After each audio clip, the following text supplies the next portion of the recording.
Hi, this is a video update to something that I uploaded like, I don't know, an hour ago, anyway, this morning.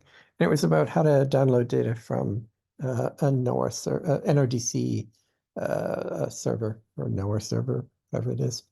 Um, okay, and so I gave bad advice, I think, at the end there. And they were, when you, at the end of that video, you can, in that user interface for the data provider, you can choose in 3 columns, and I chose the left column, which I thought I could read, and then I realized I can't read the data. And that was in some sort of internal format. Let me just show you what it is. It's this gobbledygook here. It's just numbers like this. You can see down here, that's like 1.6 million lines of stuff. So yeah, I don't, I mean, I'm sure there's good documentation saying, you read this and the 8th character means this and the 9th character means that and so forth. Honestly, I have no interest in even trying to figure that out. Okay. What I'm doing now is I'm starting R. And I want to show you. So what I did was I got the netcdf files. I downloaded the netcdf files. That's the choice over in the right. So the one on the left made gobbledygook, the one in the middle for CSV. I don't know why, but it never sent me any files. Like, I waited overnight, I still didn't get a message from them saying, so I don't know what that is. And so I went with netcdf, which I like anyways. And the purpose of this video is to show you a little bit about how I worked with that. And I'll be fairly quick. It's in the R language. I'm using the OCE package. I'm going to run lines. So I'm going to run that line in the top. I'm in the Vim editor here, Lunar Vim. So I just ran the line. You can see the bottom updated. So when I do stuff from the top, I know that you can't hear me typing, but now I ran that line. And what that does is it defines F, and that's going to be a list of files in this directory. I didn't bother renaming it. That's just the weird name that it made up for the sort of a hash code for the data. So if I do F, you can see that those are a bunch of files. And the first one of those files is sort of like an inventory or something, I think. And the others are the data files that I actually want. Okay, so then what I'm doing in this one, run off relative line numbers. So I'm going to type something which will take me to the bottom of this brace. Okay, line 34, so it's line 6 to 34. And the other thing that I should point out is, if you can see them, these faint blue lines are showing you indentation. It makes it pretty easy to see what's going on. All right, so I'm using lapply, fantastic function, and I'm doing f at -1, and that means I want to throw away the first one. That's that inventory. And what will I do with each of those things is I'll call a function. This is an anonymous function. I didn't bother naming it. I'm just defining it right here. And I think you can see, if you look over here on the left, the lighter color indicates the line I'm on. Can you see that? It's sort of faint, and my eyes are not good enough to really see it, but there's also a slight difference in the gray here as well. I'm not going to be running these lines, but I'm going to explain them. So what I do here is I'm reading the netcdf, and I'm using an OCE function for that. You could just as well do ncvar open and etc. And that would be fine as well. It's just a convenience for me. It's easier to do it this way because I can use square bracket, square bracket. Okay, so here's something kind of tricky, which is it stores the date in, like, let's say it was the year, this was the year 1988. Let's say it was the January 1st, it would be 19880101. So that's all this is doing. It's just decoding, dividing, and taking the floor, and etc. So I'm extracting the year, month, day. The time is in a 24-hour clock, so I'm getting the hour, the minute, and then I'm constructing a time.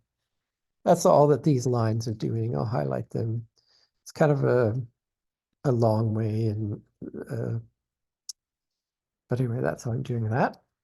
And I think they should give a normal time. I don't know why they don't give a normal formatted time, but that CDF is funny, right? Sometimes it's funny. Okay, and then I'm calling as.ctd, and I've looked at this object, and I know there's something called capital S salinity and etc. And so I'm extracting them, and there's latitude and longitude. I'm just using the first value. Actually, I don't know. It may only be one value. And if you do NC-var, sometimes you might have to do @get. You might have to get attributes as well. But anyway, I'm using square bracket, and they call it LAT instead of latitude. Damned if I know why. And I'm also grabbing the flags. Salinity and temperature have flags, and they're WOD flags. As it turns out, they're all zeros. So I'm not used to that convention. I'm used to a different number meaning good data, but I'll tell you, these are good data. And then I'm grabbing the station and the time. So that's all that is.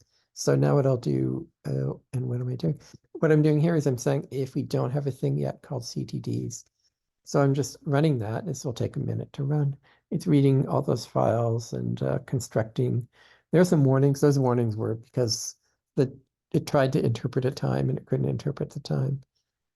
Okay, now I'm interested in station 61, and what I'm doing here is I'm doing sapply. It's like lapply, but it's simplified on the CTDs. I'm grabbing the station numbers. That's what I'm doing. So that gives me the index of that. So it's the 88th object, not the 61st. And now I'm grabbing it. Now I'll do a summary of it. And in the bottom window, maybe I should make this wider so that would be a little bit easier for you to see. I'm going to do it again. Okay. Right. So it's figured out the station. That's good. It's figured out the, I don't know, I suppose it's a negative number. Anyways, it's figured out that it's the west longitude. It's figured out the time. I don't have anything independent on these.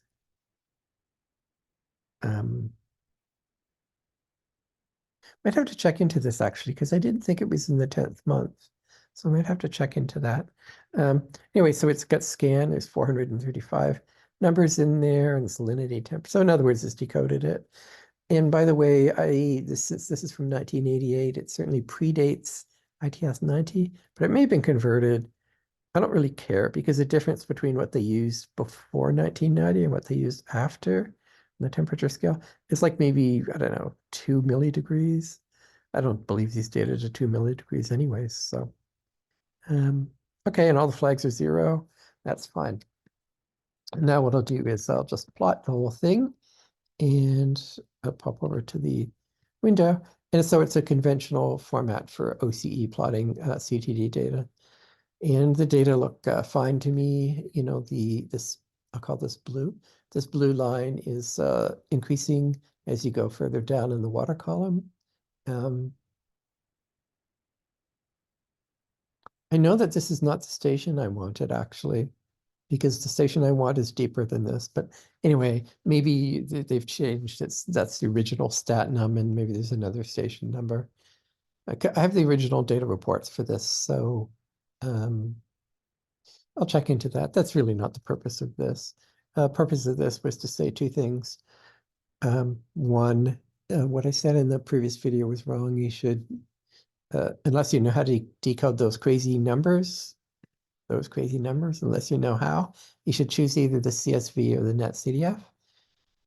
CSV has a lot going for it, but I couldn't download for some reason, so I chose the netcdf.